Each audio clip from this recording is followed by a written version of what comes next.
आज हम classic Urdu folk tale में लालच बुरी बला के उन्वान से कहानियाँ सुनेंगे। एक दफ़ा का जिक्र है कि किसी गांव में एक शख्स रहा करता था जिसका नाम असलम था।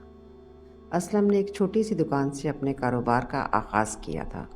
असलम एक मेहनती और ईमानदार शख्स था। अल्लाह ने उसकी ईमानदारी की वजह से उसके माल में बहुत बरकत दी थी। वो एक खुशहाल ज़िंदगी गुजार रहा था। एक दिन असलम अपने एक दोस्त से मिलने गया जो कभी उसकी तरह एक छोटी सी दुकान का मालिक था, मगर अब उसका एक बहुत बड़ा जनरल स्टोर था। वो उसकी दुकान देखकर बहुत उदास हुआ। उसने जाते जाते दोस्त से इतनी जल्दी तरक्की की वजह दरियाफ्त की तो उसने ज़्यादा मुनाफा कमाने के लिए बेईमानी की राह दिखाई। असलम जब वहाँ से लौटा तो उसका दिल हिर्स और लालच से भर चुका था। उसने अगले दिन अपनी दुकान में मौजूद आटा, चीनी, दालों के पैकेट्स तैयार किए तो उनका वज़न कुछ ग्राम में कम कर दिया ताकि मामूली कमी का अंदाज़ा गाहक को ना हो। कुछ दिन बाद उसने अपने माल से मुनाफे का हिसाब किया तो उसे अच्छी खासी रकम ज़्यादा मिली, जिससे उसके अंदर का लालच और बढ़ गया। वो रफ्ता रफ्ता वज़न को घटाता रहा और नाजायज़ मुनाफे से अपने कारोबार को बढ़ाने लगा। ये बात जब उसकी बीवी को मालूम हुई तो उसने समझाने के लिए कुरान की आयत का हवाला सुनाया कि वज़न सही तराजू से करो और लोगों के हक़ में कमी ना करो। मगर असलम का दिल तो लालच से भर चुका था, इसलिए उसने ख़ुद को दुरुस्त साबित करने के लिए अपने दोस्त की मिसाल दी जिसने उसे ये राह दिखाई थी और कहा कि वो भी तो यही काम करके आगे बढ़ा है। अल्लाह ने उसको कितनी तरक्की दी है। जैसे जैसे वक्त गुजरता रहा, असलम दुकान को बढ़ाने और ज़्यादा मुनाफा कमाने के लालच में मार्केट से बहुत सा माल उधार ले बैठा। रफ्ता रफ्ता लोगों को एहसास होने लगा और वो असलम की दुकान से सौदा लेने से कतराने लगे। असलम पूरे दिन दुकान पर बैठा रहता मगर कोई ग्राहक ना आता। असलम ने जिन लोगों से उधार सामान लिया था वो लोग तकाजा करने लगे। वो कर्ज के बोझ तले दबता जा रहा था। फिर आखिर इतना मजबूर हो गया कि उसे कर्ज चुकाने के लिए अपनी दुकान फ़रोख्त करना पड़ गई।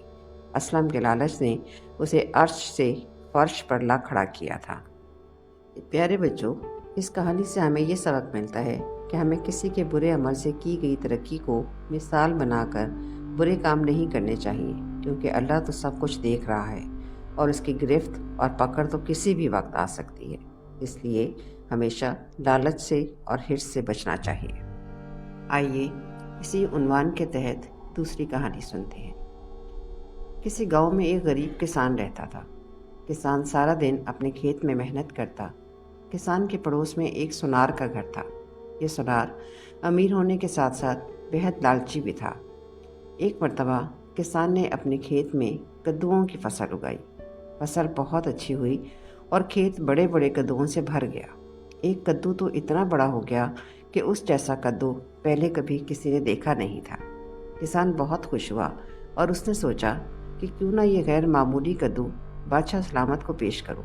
वो उसे एक गाड़ी में रखकर बादशाह के दरबार में ले गया और बादशाह से अर्ज़ की, बादशाह सलामत, मेरे ख्याल में ये दुनिया का सबसे बड़ा कद्दू है।